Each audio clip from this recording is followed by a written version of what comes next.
Langkah cepat Pertamina dalam menerapkan efisiensi dinilai efektif hingga mampu menekan kerugian akibat terdampak pandemi virus corona.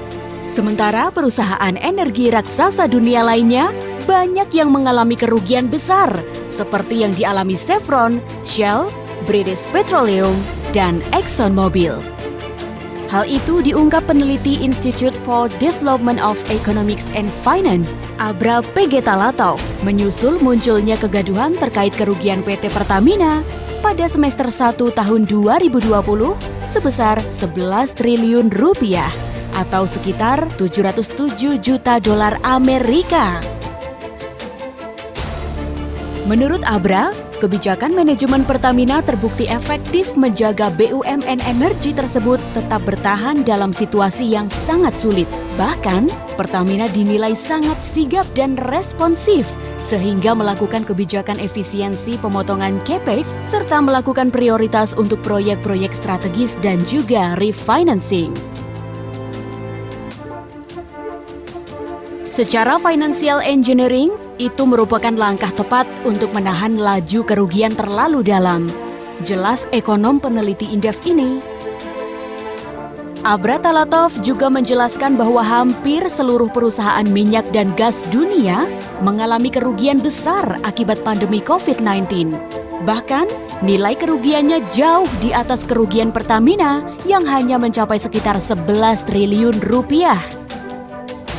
Perusahaan migas global ternama Total misalnya, sampai merugi 8,4 miliar dolar Amerika atau 123 triliun rupiah.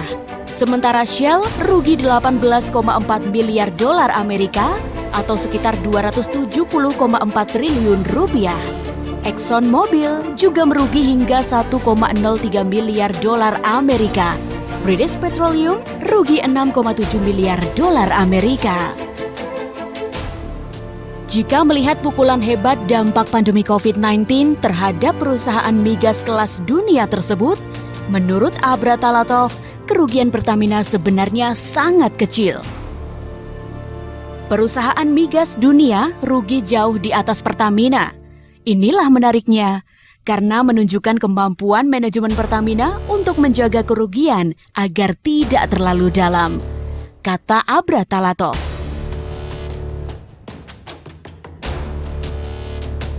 Menurut Abra Talatov, kemampuan manajemen membuat Pertamina bisa menurunkan beban, sehingga BUMN tersebut tetap bisa melakukan operasional dari hulu ke hilir untuk menjaga agar roda ekonomi nasional terus berputar. Dampaknya, Pertamina tetap mampu menjaga ekosistem bisnis migas di sekitarnya dan tetap menjaga nadi perekonomian sektor lain. Coba bayangkan, kalau operasional sisi hilir terganggu, di mana distribusi BBM terganggu, tentu terjadi kelumpuhan di berbagai sektor, kata Abra Talatov. Di sisi lain, Pertamina bisa menjaga komitmen dengan tidak melakukan PHK, padahal banyak perusahaan lain yang melakukan PHK termasuk Shell. Sementara anggota Komisi 7 DPR Maman Abdurrahman menilai kerugian yang dialami Pertamina pada semester 1 tahun 2020 ini sangat wajar karena perusahaan migas di tingkat global banyak yang rugi besar akibat pandemi COVID-19.